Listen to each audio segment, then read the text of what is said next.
Hey, what's up YouTube? Welcome back to my channel. And today, we will be unboxing the UV disinfection lamp.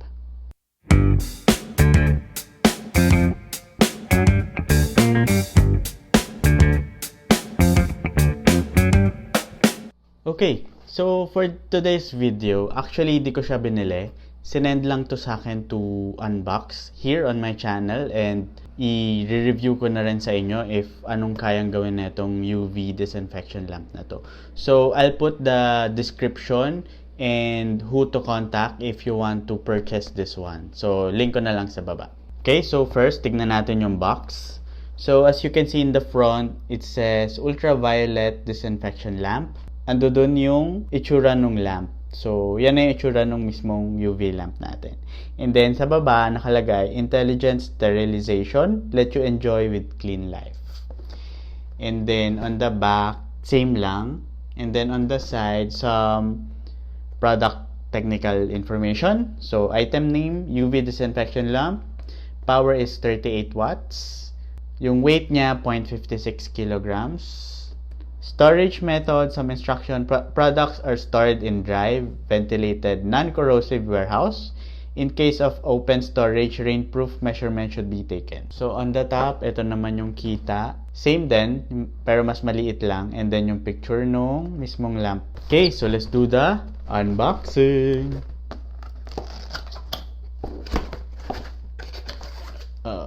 Okay, so first, bumungad yung instruction. So, ayan. I think very straightforward naman. So ano pala siya, guys? Nakalagay dito, may motion sensor mode.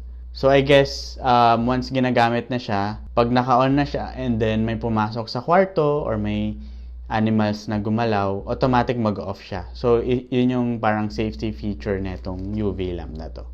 So, okay, kasi alam naman natin, based from my previous video, ayun pala, if hindi nyo pa napanood yung previous video ko about UV care, it's also a UV product. So, watch it here. And, the-review ko na rin yun, so watch it also here. So, that's the review. Okay, so that's the manual, and opening it next. Okay, so ito siya.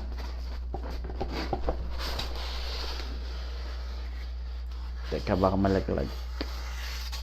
Opya. Wala na siya sa loob. Okay, let's put that on the side. Here's the item. So, wow. Ito yung bulb, UV bulb. So, nakabalot naman siya ng bubble wrap. So, I guess it's safe. And then, this one is yung bakal na 2. Parang house the bulb. And then the base. So, yun lang pala yung ano. Here's the base. Okay, so warning, do not look directly at the UV light source. So, ilang beses ko na rin sinabi sa previous videos ko about UV care na avoid eye exposure and then avoid skin exposure as well. And then sabi pa dito, it should be used without people, plants, or pets.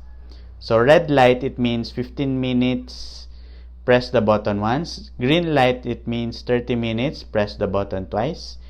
White light, 60 minutes, press the button 3 times. Okay, so another warning, in the forced mode, radar safety is off. In the time mode, the safety radar is on. Please ensure that there's no object within 8 meters in diameter around the machine for 36 seconds continuously, or the machine will not light up. If an object approaches during the disinfection process, the machine will automatically shut down and will automatically restart when the object leaves the machine. Enter the disinfection area at least 60 minutes after disinfection to avoid poisoning by ozone. So, ayun guys. Nakalagay dito ang daming warning.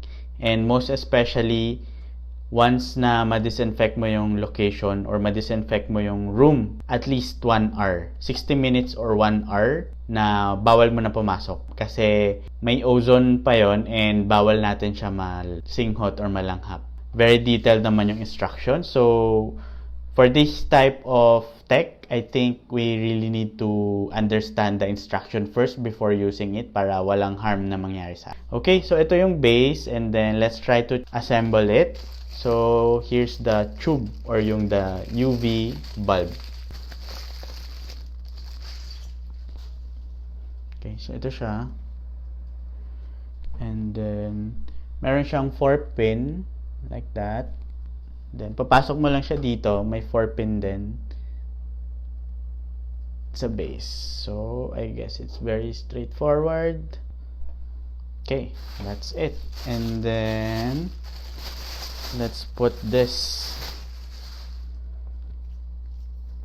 parang steel frame. Yeah, steel frame, no? Oops. And then meron siyang rubber na I'm guessing this one para dito, para hindi tumatama yung bulb sa stainless or sa steel natin. So ito na siya, guys.